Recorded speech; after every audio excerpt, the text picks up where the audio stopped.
So diagram 33 was the temple circles.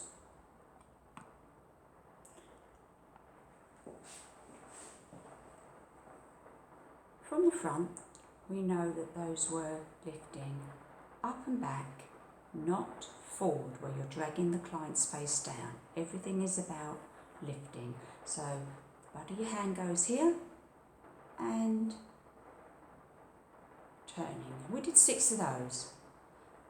Moving on to your next diagram, which is diagram number 34, you can see the arrows are coming across the forehead.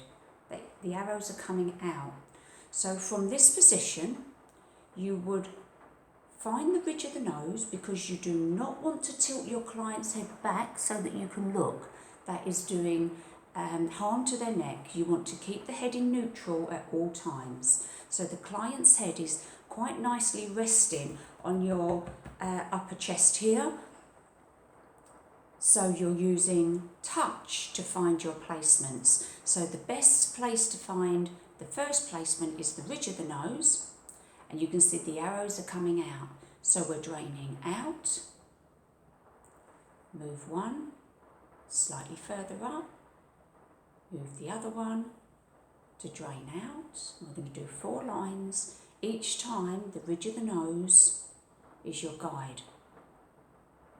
You never take your hands away from the client, and you never stop moving, so you've got to move one hand before you move the other one. The last line, the 4th line, is the hairline. That's set 1. Back to the beginning of the brow for 1, slightly higher for 2, slightly higher for 3, hairline for 4, and the last set.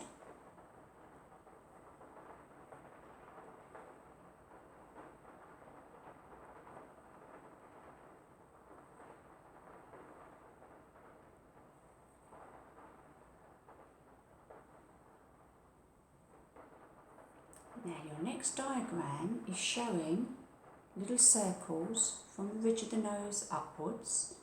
These are drainage movements, and we are going to drain up to the hairline, move one, then the other. So this is going to be 3 of these again.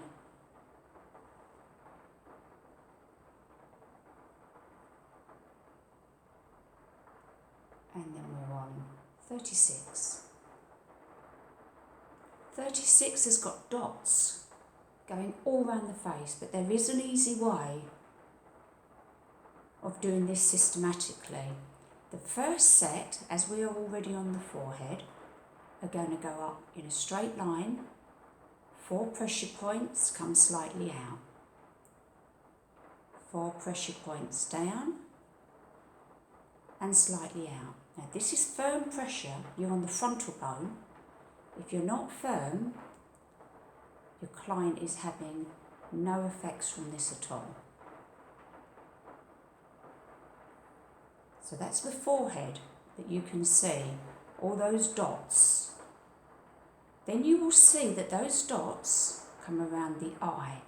Do not tilt your client's head back to see these moves. Keep her in neutral. Stay on the bone. You are working by touch. Do not go into the eye socket, or you could really hurt them and damage their eyes. So stay on the bone. You can feel the bone. Everything is by touch. Go nice and slow. Take your time. When you get to the nose, elbows up, sink into the sides, circles, gentle lift, and then continue round the brow. So that's the dots that you're seeing for the eyes. As you come round, the next set of dots you can see are coming from the side of the nose, and it's coming around the cheekbone. Again, go by touch. You're underneath the cheekbone. You're feeling your way around. And that's one set. Back to the beginning. 4 pressure points up, slightly out. 4 pressure points down, slightly out. Back up and out. So that's 4 lines, 4 pressure points each line. That brings you quite nicely here to follow the eye socket round. Stay on the bone.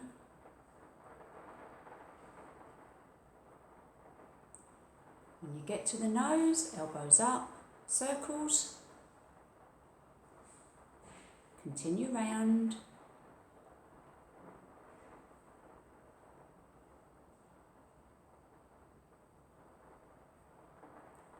That's going to take you now to the nasal sinuses. Pressure points under the bone to the ears, and that's set 2. Find your start point, find your start point, last set. So we are helping the sinuses behind the frontal bone, which is the frontal sinuses. These are the ones that can give you bad headaches when you've got head colds and flu.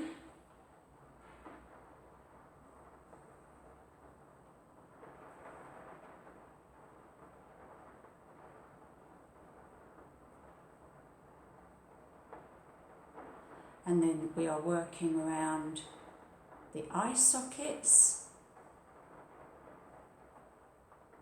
You've got sinuses here, including your ethmoid sinus, deep back here. And we're helping to relieve that and drain any waste in that area.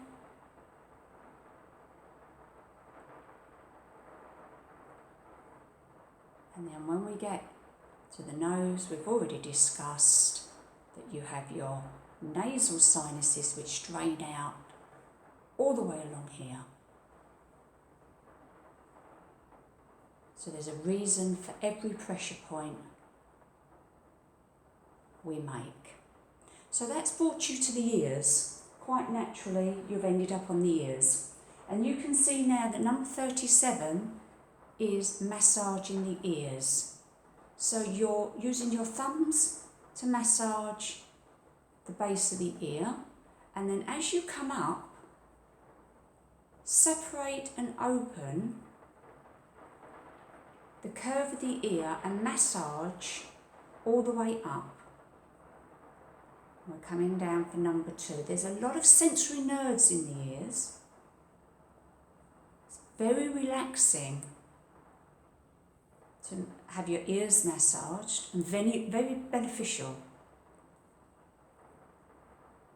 Switch to fingertips to come back up, back down. Third set.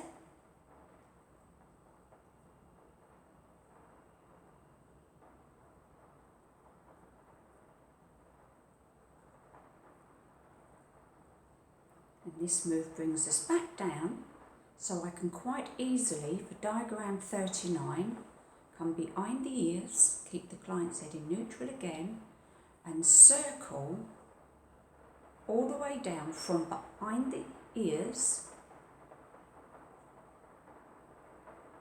and drain out over the clavicle. Bring one up, bring the other hand up.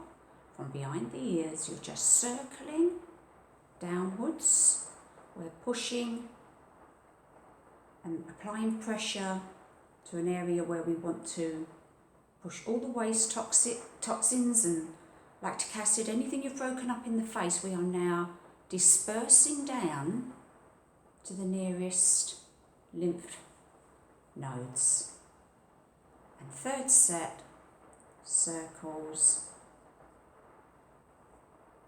You can feel the ridge at the sides of the neck, the client will tell you if you're in the wrong place. It will be uncomfortable for them. All the way to the clavicle and drain out.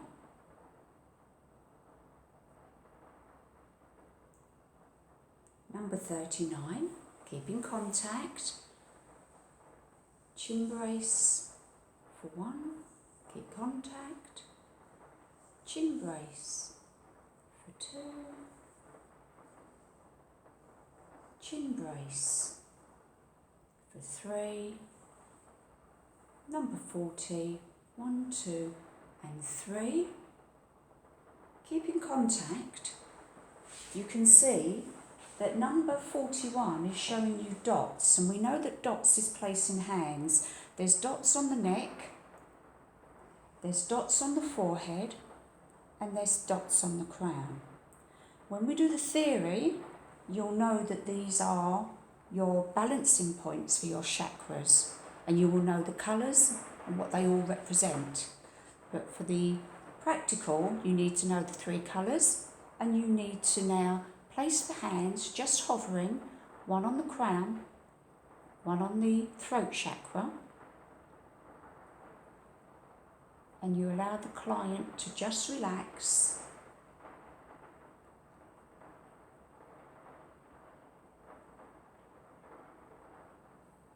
And you ask the client to now visualise the colour indigo.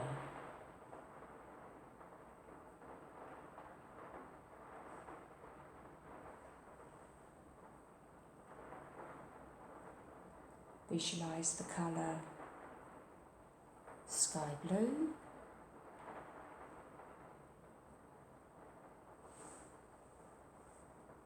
Visualise the colour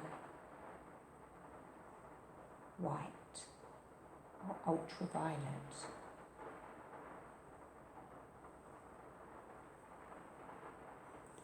Shake off negative energy, and your Indian head procedure is now complete.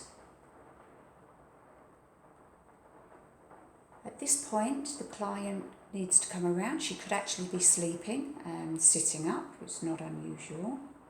You would need a glass of water to give them. And while they are sitting and relaxing, you would go through their aftercare advice.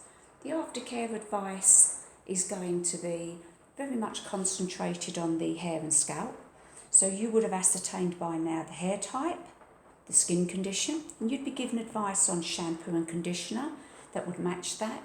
Maybe masks or warm oils, maybe how to treat their coloured hair or bleached hair, how to treat scalp conditions and the sort of things that they should be using for their scalp, and obviously for their skin as well. If they've got dry skin, you would be making recommendations, and you would be telling them certain things that would help the treatment to be more effective.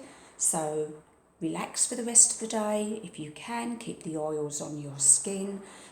Try to find hobbies, relaxation time, taking proper lunch breaks, finding time for family and friends, and all the advice that you can give a client based on what they told you at the beginning of the consultation, what body faults you found, if you've done your body analysis, hair and scalp conditions, and skin conditions.